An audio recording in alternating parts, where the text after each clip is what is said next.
The jungle was not quiet. It never was. Even in the day, when the twin suns burned through the clouds, the trees sang with the voices of beasts. The air was alive with sharp cries, the rustle of wings, and the deep growl of things too large to be seen from ground. The rescue team moved carefully, boots sinking into wet earth, eyes sweeping left and right. They had been called to this world after a distress signal was caught drifting across the stars. The signal was weak, broken, old. No one expected to find survivors.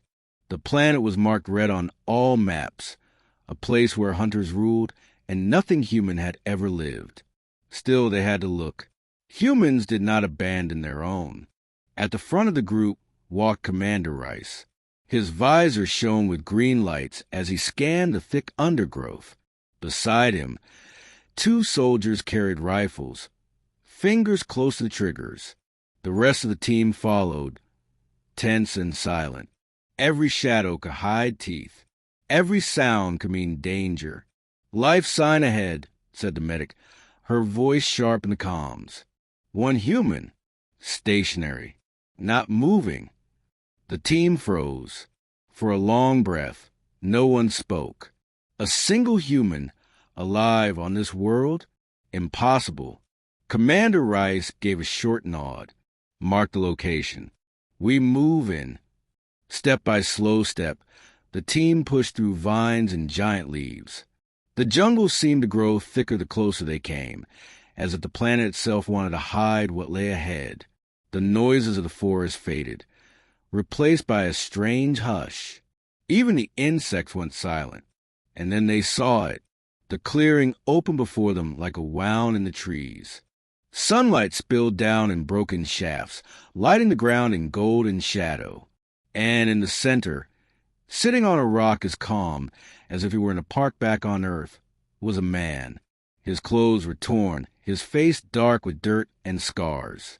His eyes lifted slowly toward the rescue team, but he did not stand, did not wave, did not call for help, because he was not alone. Around him, spread across the clearing, lay 47 predator cubs. The team counted without meaning to.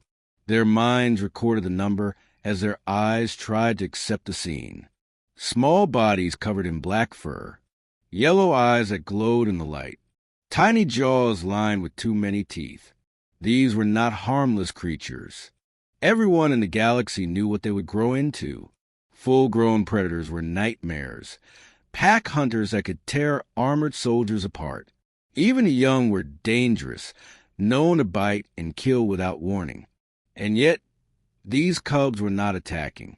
They were lying down, resting, some curled up in the grass, others stretched out on the rocks. A few were close enough to touch the man, their heads resting against his legs, as if he were their parent. The soldiers raised their rifles at once. Fingers tightened. The instinct to fire, to save the human, to clear the threat. It was almost unstoppable. "Hold," Commander Rice ordered. His voice was low, steady, but even he could not hide the disbelief in his tone. The man in the center raised one hand, palm out, a signal to stop. His face was calm, though his eyes were tired. He did not speak at first. He only looked at them, as if weighing what to say, as if afraid that even words might shatter the strange balance in this clearing. The cubs shifted slightly, restless at the sight of strangers.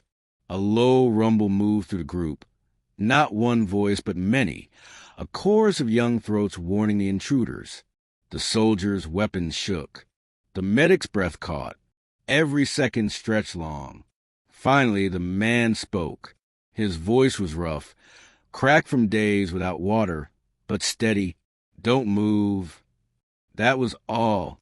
2 words, but they froze the team in place. Not because of the command itself, but because of the weight behind it. This was not a desperate survivor begging for help. This was someone who understood exactly where he was and what was at stake. The commander narrowed his eyes. "Identify yourself." The man gave a faint smile, though it was empty of joy. Name doesn't matter. What matters is this. He lowered his hand and brushed it gently over the head of the cub nearest him. The beast did not bite. It purred. They trust me. If you move too fast, if you raise your voices, if you threaten them, they won't trust you. The clearing held its breath. The rescue team, trained for war, for danger, for fire and blood, had no plan for this. A human alive, untouched, surrounded by the children of monsters. A human sitting calm in the heart of a predator's den. It was not possible, and yet it was real. Commander Rice glanced at his soldiers. None spoke. None even breathed too loudly. All eyes stayed locked on the man and his impossible companions. At last, the commander said quietly, "What happened here?" The man looked at him, eyes dark, unreadable. Then he gave the smallest of shrugs. "I survived." His voice carried no pride, no boasting, only truth. But the rescue team knew there had to be more. No human could sit among 47 predator cubs and live. No human could tame even one, much less an entire pack. And so the mystery began. The cubs were not ordinary beasts. The rescue team knew this the moment they recognized their shape. Wide shoulders, thick limbs, teeth that glinted even in the half-light of the jungle.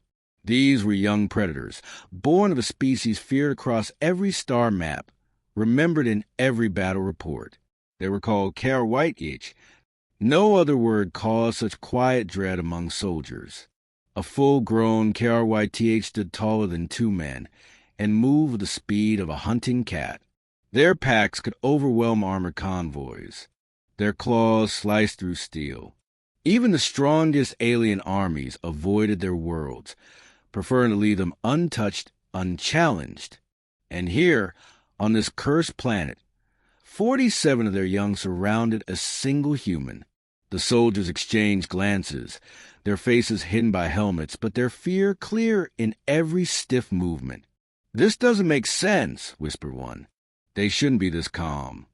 Commander Rice kept his eyes on the man in the clearing. Agreed. Even cubs fight. They should have torn him apart by now. The cubs shifted, restless, as if sensing the tension. They made small sounds, growls, chirps, strange warbles that did not belong to monsters, but to young animals.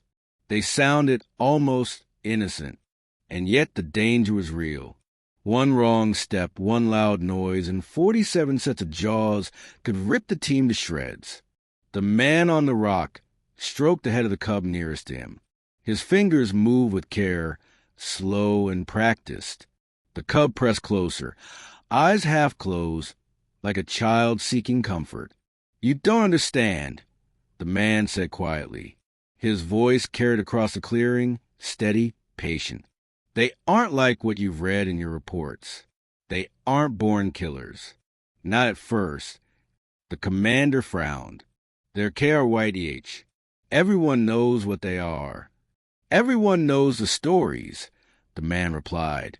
"But stories don't tell the truth of how they begin. You only see the end. The monster's grown tall, jaws red with blood. But before that, they are like this. Children, hungry, frightened, lost." The team shifted uncomfortably. No one liked to think of KRYDH as children. To soldiers, they were nightmares, not living things with families. The medic spoke softly, her tone cautious. "Are you saying you raised them?" The man gave a tired laugh. "Raised? No. I fed them. I didn't let them die. That was enough." The cub stirred, making small cries. One pawed at the man's leg. He leaned down, whispering something too low to hear. The cub quieted instantly, pressing its head into his knee. It was impossible, but it was happening before their eyes. Commander Rice clenched his jaw. He had led missions on worlds full of danger. He had seen things that made men break. But never this. Never a human who had lived long enough among beasts to change them. or to be changed himself. He spoke slowly, testing the truth of it. You say they're not killers, yet their parents are. The man's eyes grew darker. Yes, the adults are killers. They came for me, too. But something made them stop. They left the young here, left me here. I don't know why.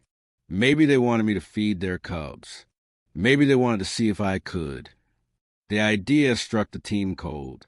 K.R. White E.H., using a human as a caretaker? It was madness. But what other answer was there? The man continued, voice quiet but unshaking. I learned their sounds, their ways, when they were hungry, when they were angry, when they were afraid. I learned when to move, when to stay still. And in return, they learned me. The cubs looked at him with bright yellow eyes. Not empty stares. Not hunger, but something closer to recognition. The jungle around the clearing seemed far away, hushed, waiting. The commander lowered his weapon slightly, though the soldiers did not. If this is true, then you've done what no one has ever done. You've lived among the deadliest creatures in the galaxy, and they've accepted you. The man smiled faintly.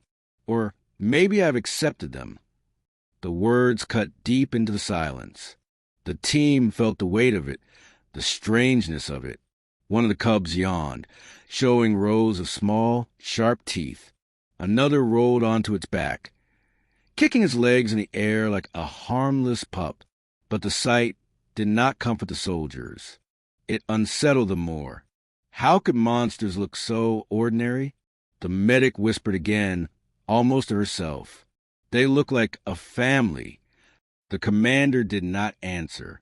He only studied the man in the clearing, the way the cubs pressed close to him, the way the air around them seemed to belong to another world entirely. At last, he asked a question burning in every soldier's mind. Why are you still alive? The man looked down at the cub resting in his lap. His hand stroked the fur, slow, gentle. Because, he said softly, they don't see me as prey. His eyes lifted, meeting the commander's visor. They see me as one of them. The words hung in the air, heavy and strange. The soldiers shifted, unsure whether to believe, to fear, or to pity, because if the man was telling the truth, then he was no longer just human. He was something else, something caught between worlds. And deep inside, the team wondered, if these cubs grew, if they became the monsters everyone feared, would they still see him as one of them? Or would they turn? The clearing held no answer. Only the quiet breathing of 47 predator cubs. Only the steady, calm heartbeat of the man who should have been dead long ago. The beast world was no longer just theirs. It had taken him in, and it was changing him forever. The rescue team did not move at first, their boots pressed into the damp soil, rifles aimed but hands trembling. The clearing was wrong. The jungle had gone silent, as though even the insects were waiting to see what would happen. At the center, the man sat still, a ragged figure among the predator cubs.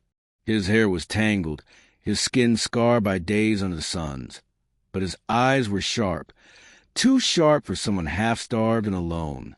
The cubs shifted again, restless at the new smell in the air. Their throats rumbled with low, dangerous growls. Not full roars, not yet, but warnings. The kind that said, you are close to a line you cannot cross. Commander Rice knew the sound well. He had heard it before, on other worlds, before an attack. Hold your fire, he whispered. The soldiers' rifles shook, but none disobeyed. The man raised his hand slowly. Not to them, to the cubs. His fingers spread, palm open, a quiet signal. The growls eased, not gone but softened, like waves retreating from the shore. The team watched in disbelief. One signal, and the cubs obeyed. The man finally spoke, his voice a low rasp, cracked but calm. Don't come closer. The words froze them more than any threat. It was not panic in his tone. It was command. Commander Rice stepped forward, one careful pace. "We're here to help. You sent a distress signal." The man shook his head. "That wasn't me. That was the ship. It broadcasted before it burned. So you are the survivor." A faint smile touched the man's lips. It was thin, tired, without joy. "Survivor. Yes, that's one word for it." One of the cubs padded to his side, brushing against his arm. He scratched behind its ears with the same ease another man might pet a dog. The beast's yellow eyes closed in comfort. The team stared. "You don't understand," the man said. "If you move too fast, if you raise your weapons, they'll attack. They won't stop. Not until every one of you is dead." One soldier muttered under his breath. "Then why haven't they killed you?" The man's eyes flicked toward him, dark and steady. "Because I didn't treat them like monsters." The cub in his lap purred, a strange sound from a throat that should have only known hunger and rage. The others shifted closer to him, protective, like soldiers guarding their commander.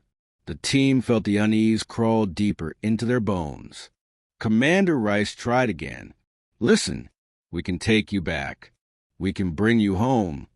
The man shook his head slowly, as though weighing each word. "Home. Do you think I still have one? Do you think I can walk away from this without killing them?" He gestured to the cubs. "They don't trust you. They trust me. If I go, they will follow. If you try to take me by force, they will fight."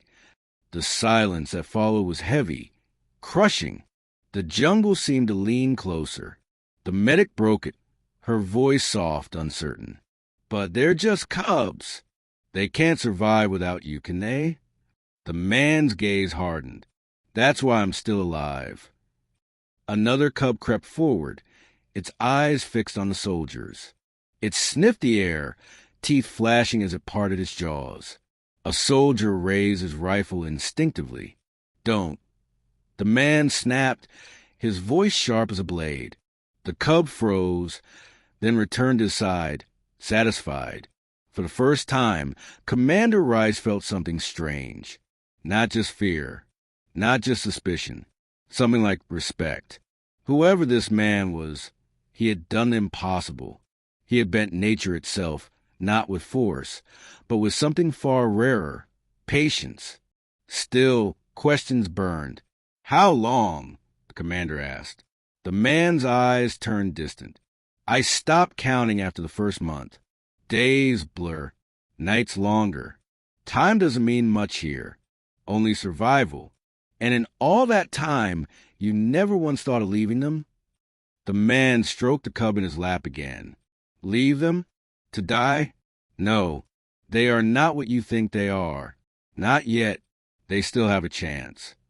The commander felt his throat tighten. A chance? What did that mean? That the beast could be changed? That the monsters every soldier feared might not be monsters at all? The thought was dangerous. And yet, here was proof. The cubs did not see prey when they looked at the man. They saw something else. Something no one could explain. The man leaned forward, his eyes locking on Rice. "So, tell me, Commander, what happens next? Do you take me away? Do you shoot them to get to me? Or do you listen and learn?" The commander's jaw clenched. His soldiers shifted, waiting for orders, fear written in every breath. The clearing held its breath with them. The man's hand never left the cub. His voice dropped to a whisper, but it carried like thunder. "Choose carefully, because the wrong choice will mean blood, and not just yours." The cubs lifted their heads, 47 pairs of yellow eyes, shining in the dim light. The rescue team stood frozen, hearts pounding, caught in a moment that could break into violence or history. The first contact was not between them and the man. It was between humanity and the beasts. And the question hung in the air like a blade. Which side would prove human? The clearing was heavy with silence. The team waited, weapons ready but useless against what they saw. The man sat calmly among the cubs, his hand stroking the dark fur of one resting in his lap. The creatures did not attack. They did not even bare their teeth. At last, Commander Rice spoke, his voice low, edged with disbelief. "You say they trust you. You say they see you as one of them. How did that happen? What did you do?" The man leaned back against a rock, his gaze drifting past them, as if looking into another time. His face was worn, but his eyes carried something deeper than exhaustion, memory. "It wasn't planned," he began. "It wasn't clever. It was survival." The cub in his lap purred, vibrating against his chest. He let the sound linger before he continued. "The first night after the crash, I built a fire, not for warmth, but for light. I thought it would keep the predators away. I was wrong."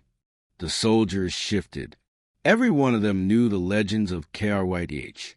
Fire did not scare them. Nothing did. "I woke to the sound of teeth snapping," the man said. A cub had wandered into the light. It was weak, ribs showing, too young to hunt. It should have killed me anyway. That's what the stories say, right? But instead, it staggered. It collapsed in the dirt. The man's hand slowed on the cub's fur. His eyes grew darker. I could have crushed its throat. One stone, one strike, and I would have been safe for the night. But I didn't. I fed it instead, the last of my rations. The team exchanged uneasy glances. Feeding a predator cub was suicide. The next night, the man continued. 2 more came, then 3. Hungry, thin. They didn't lunge. They didn't bite. They only watched the fire and me. He paused, his jaw tight. I should have been afraid. I should have run. But where was there to go? So I shared again.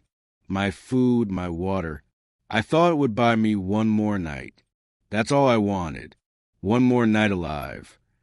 One of the cubs nuzzled his arm, as though understanding. But one night became 2, then 5, then 10. Each time I fed them, each time I didn't strike, they came closer. Until one day, they didn't just watch. They lay down beside me. The soldiers stiffened. The image was impossible to picture. Monsters curling up at the side of a human, as if he were one of their own. The man's voice grew softer. They began to follow me when I searched for water. They guarded me when I slept. And when larger predators came, they didn't attack me. They attacked them. Commander Rice frowned. "You mean to say they fought for you?" The man nodded slowly. "Not for me. With me. It wasn't trust, not at first. It was survival. I fed them. They defended me. We needed each other. That's how it started." His eyes flicked back to the commander, sharp now, piercing. But over time, it became something else. The cubs shifted, restless, as though sensing the weight of his words. I began to learn their sounds, not just growls. They have calls, signals, voices, a cry for hunger, a sound for fear, a warning when danger is close. Little by little, I listened, and when I answered, they listened back. The team stood frozen. Language. The man was describing language. "They began to bring me food," he said. "Small kills at first, then larger ones. They would drop the meat at my feet, waiting for me to eat first. Like I was," his voice caught, then steadied, "like I was their alpha." The word sent a chill through the clearing. Alpha. The commander's grip tightened on his rifle. If this man was telling the truth, then he had done what no human had ever done before. He had stepped into the heart of the predator's world and been accepted as leader. The man looked down at the cub in his lap.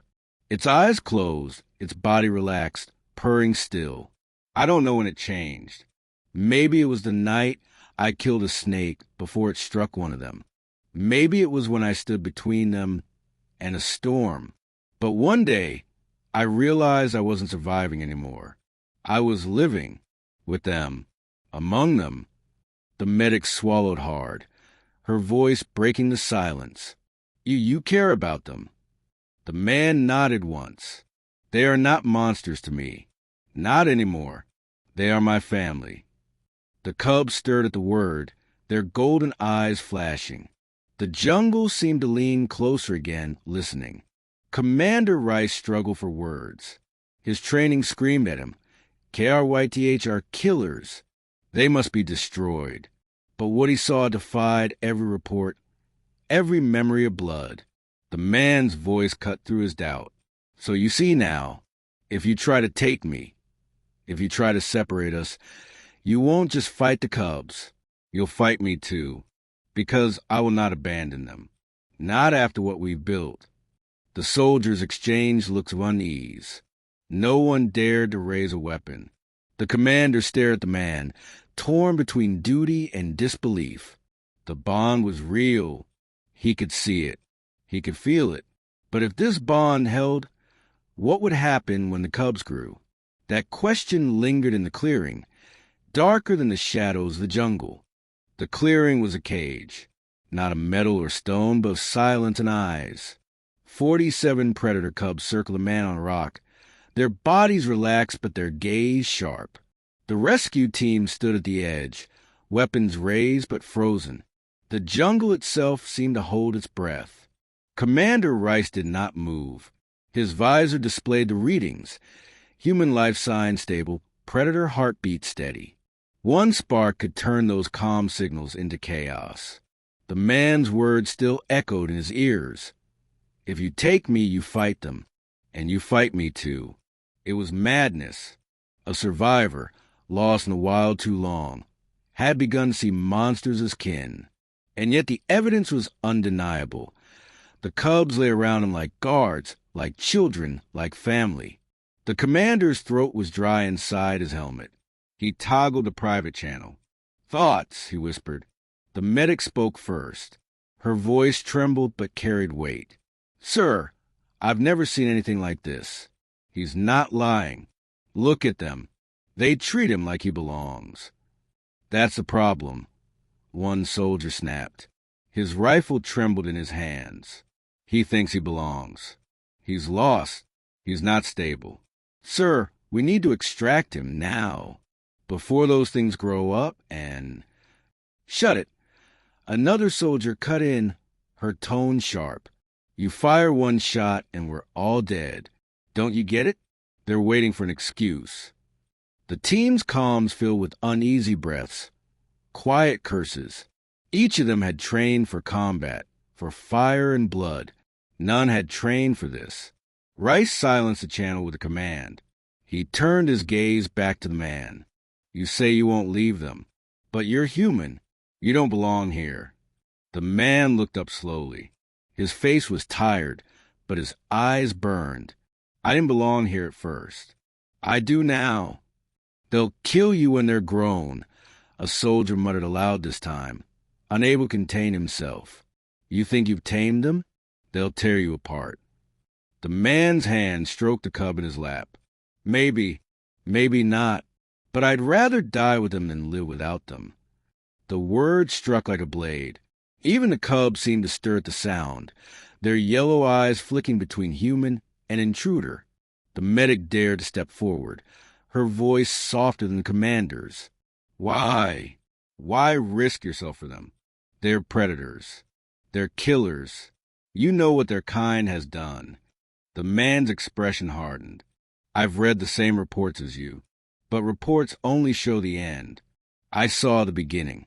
I saw what they were before hunger and fear twisted them, and I decided not to add to their fear.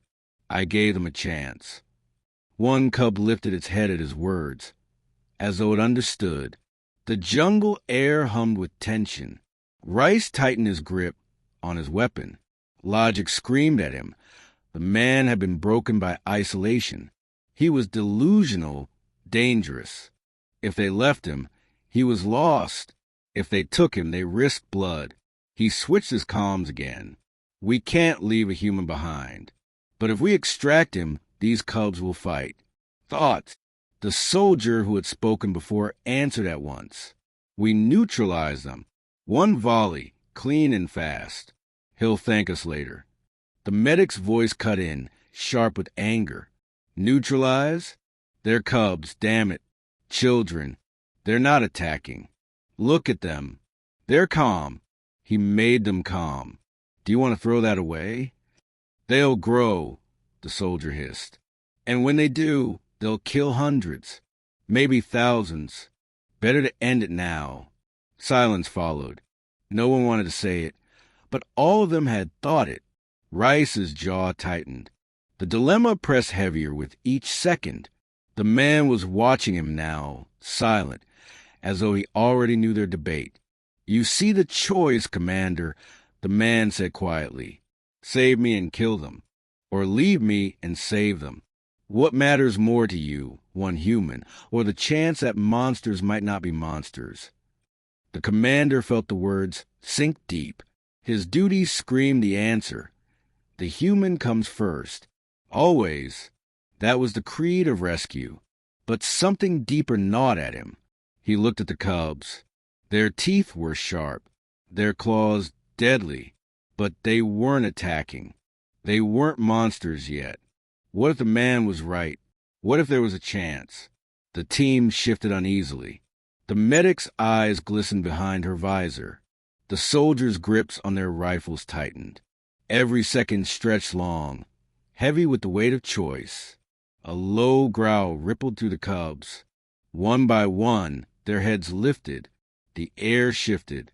The commander's instincts flared. Something was wrong. From the shadows of the jungle, a deeper sound answered, a roar, vast and terrible. The ground shook beneath their boots. The cubs cried out, not in anger but in alarm. They clustered tighter around the man, pressing against him, seeking protection. Rice's heart pounded. He knew the sound. Not cubs, not young. Adults. The KRYTH pack was returning. The soldiers swore. Rifles lifted. Fear surged through the comms. The man's voice cut sharp across the panic.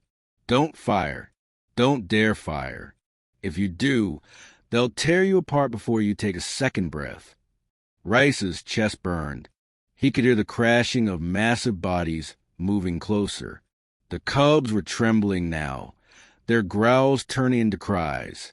The man stroked the nearest cub, whispering low, "Stay calm. Stay still." The team froze, and then the trees split. From the shadows emerged giants.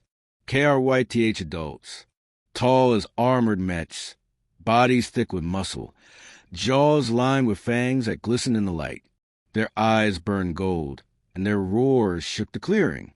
The cubs squealed, running to the man, pressing close. He stood at last, rising tall among them. The adults froze, their eyes locked on the man.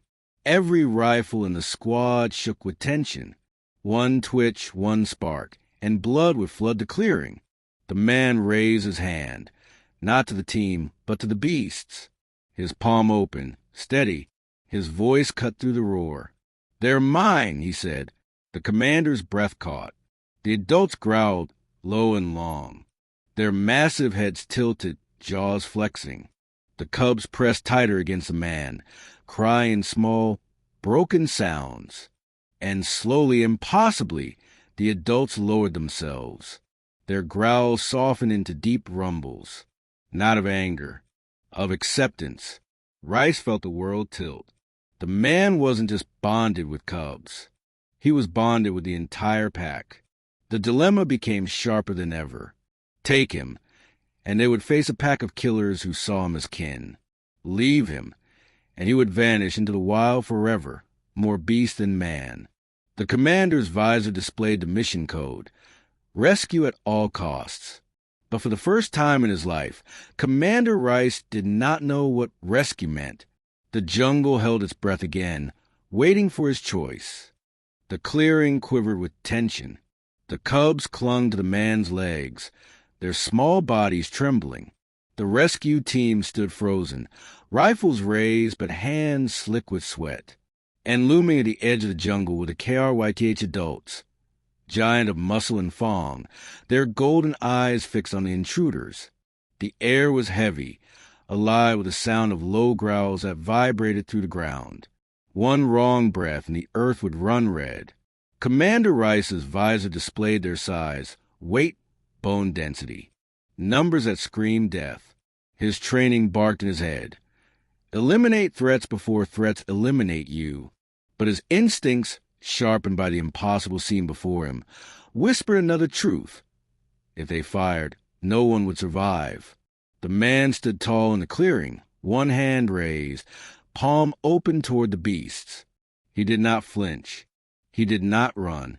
His voice carried calm authority that did not belong in the mouth of a survivor. They know me, he said. They accept me. But you are strangers. You are danger. If you want to live, you will not move. The commander's soldiers shifted, uncertain. One whispered over comms, "We're dead if this goes wrong, sir." Rice's jaw clenched. He didn't reply. He couldn't. His own certainty had fractured. The largest of the adults stepped forward. Its head was massive. Its jaws lined with teeth longer than a soldier's finger. Its roar thundered across the clearing, shaking leaves from the trees. The cubs whimpered, pressing tighter to the man. And still he did not move. Instead, he stepped forward. The team gasped, some lifting their rifles higher. But the commander raised his hand sharply. Hold. The man walked slowly, steadily, until he stood just a breath away from the towering beast. The KRYTH's hot breath blasted against his face, foul with the scent of blood and old kills. Its eyes glowed gold, burning with an alien fire. The man raised his hand and pressed it gently against the creature's muzzle. The soldiers nearly fired. The commander's heart stopped. But the beast stilled. The rumble in its throat softened, lowering into a deep vibration that was not anger, but recognition. The massive head tilted, nudging into the man's palm like a hound greeting its master. The clearing was silent, except for the sound of the cubs crying softly. The man turned his head, his gaze sweeping across the team. Do you see now? They are not monsters. They are family. They can be more than what you fear. The commander's throat felt tight. He wanted to deny it, to call it madness, but his eyes betrayed him.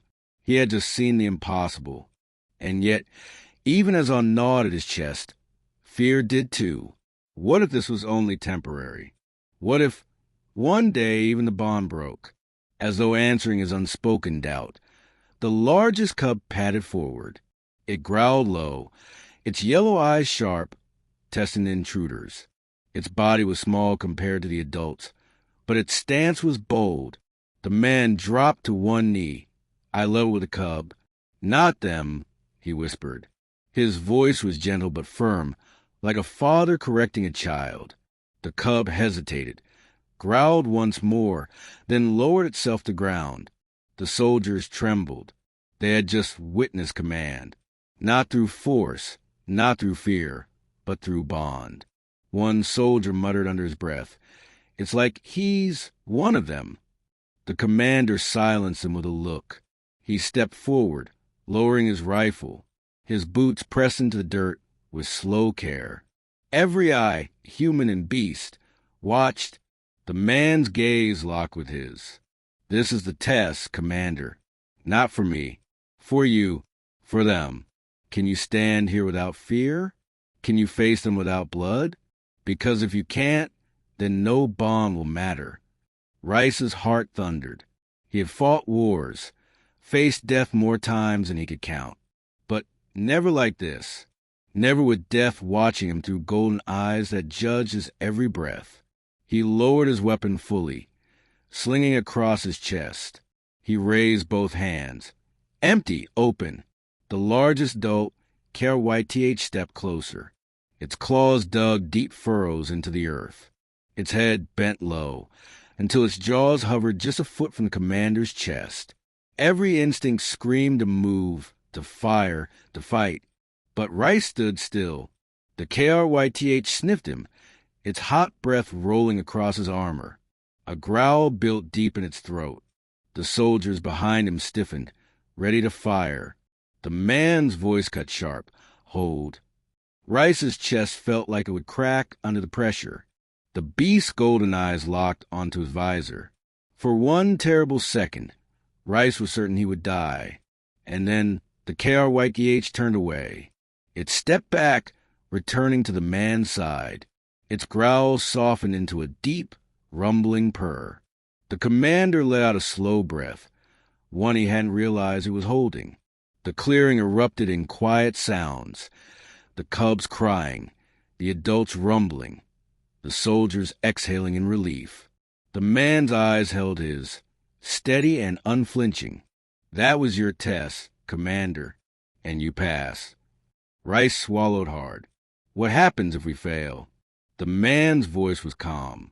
Then none of us leave this jungle alive. The words carried no threat, only truth. The soldiers shifted uneasily. Some still held their rifles tight, knuckles white. Others looked at the man with something close to awe. The medic stepped forward, her voice quiet but firm. You've done the impossible.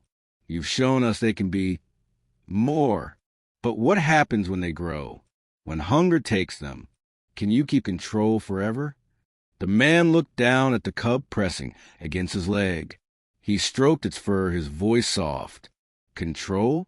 No, this was never about control. It was about trust. If they trust me, they don't need control. They choose. The commander shook his head. You're telling me predators, beasts that slaughter whole worlds, can choose not to? The man's eyes burned with quiet fire. I'm telling you they already have. The adults rumbled low, their massive forms circling closer to the cubs to him, not as threats, as guardians. The clearing seemed smaller now, filled with muscle and fong, but the air carried no violence, only strange, fragile peace. Rice felt the weight of it settle on his chest. His orders were clear: rescue the human, no matter the cost. But the cost here was more than bullets or blood. The cost was trust. The man's voice cut through his thoughts. So now you see, the question isn't whether I belong here. The question is whether you can accept it. The commander looked around. At the cubs, the adults, his soldiers, at the man who stood between worlds. And he realized something chilling. The test wasn't over. It had only just begun. The jungle held its breath. 47 cubs huddled close, pressed against the man's legs and arms. 6 towering KRYTH adults circled the clearing, their golden eyes blazing in the dim light. The rescue team stood at the edge, weapons lowered but not forgotten.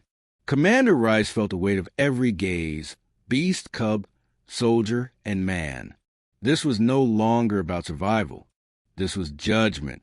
The man broke the silence first. His voice was calm, steady, though heavy with something deeper than exhaustion. You came here to save me. But look at me. Do I look like I need saving? The soldiers shifted. No one dared to answer. The medic's voice cracked through the comms. You're alive.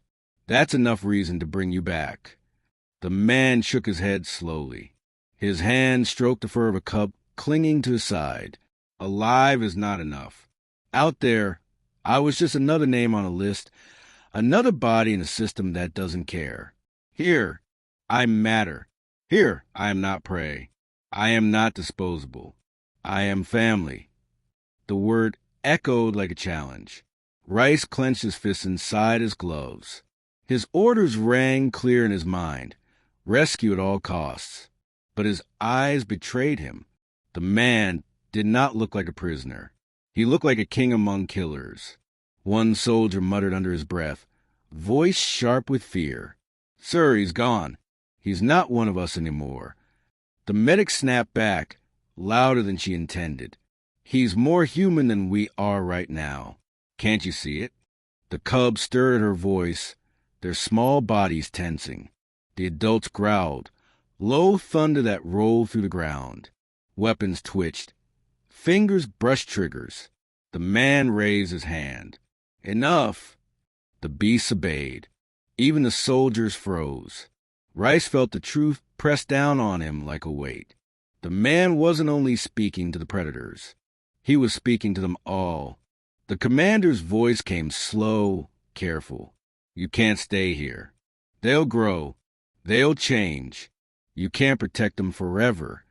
The man's eyes lifted, hard and sharp. And what will you do if I leave? Kill them all?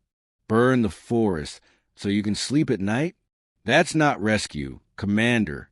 That's fear. The words cut deeper than a blade. The cub in his lap purred. Another climbed onto the rock, pressing against his shoulder. The sight was surreal. The deadliest species in the galaxy treating a human like blood. Rice turned his visor to his soldiers. Their faces were hidden, but he could feel their struggle. Fear, awe, doubt, all tangled together. The medic whispered, "Sir, maybe we should let him choose."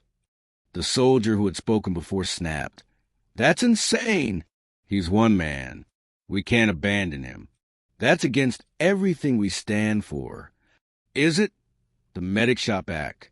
"What do we stand for, life or orders?" "Because he's alive, and he's found something bigger than us here." The argument simmered, raw and sharp. The man stood slowly, rising tall with the cubs around him, his eyes fixed on Rice. "You want a decision, Commander? Then here it is. If you force me to leave, they die, all of them, because they will follow, and you will kill them to get to me. If you leave me here, maybe they live. Maybe I teach them to be more, to be better. I don't know, but I know this. If I abandon them, I abandon myself."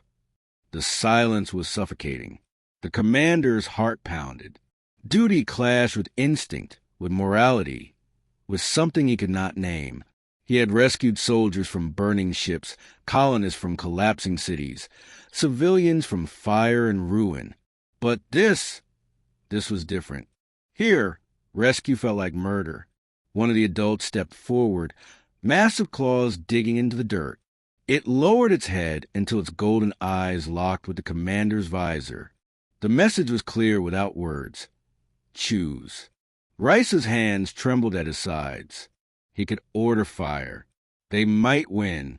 They might die. Or he could walk away, leaving a man behind but perhaps saving something greater. The medic whispered again, soft but firm, "Sir, what if this is humanity's chance? Not just to conquer, but to change." The words cut through the noise in his mind.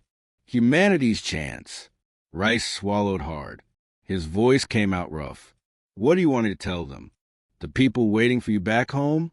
Your family?" The man's eyes softened for the first time. He looked down at the cub leaning against him. He brushed its head gently. "Tell them I found another family." The soldiers shifted, some in shock, some in sorrow. Rice's chest felt heavy. His orders burned inside him, demanding obedience. But he had seen too much. He could not deny what stood before him. Slowly, deliberately, he lowered his weapon fully. "Squad," he said, his voice steady though his heart thundered. "We're leaving." The soldier who had argued gasped. "Sir, we can't just—" "That's an order." The weight in his tone silenced any protest.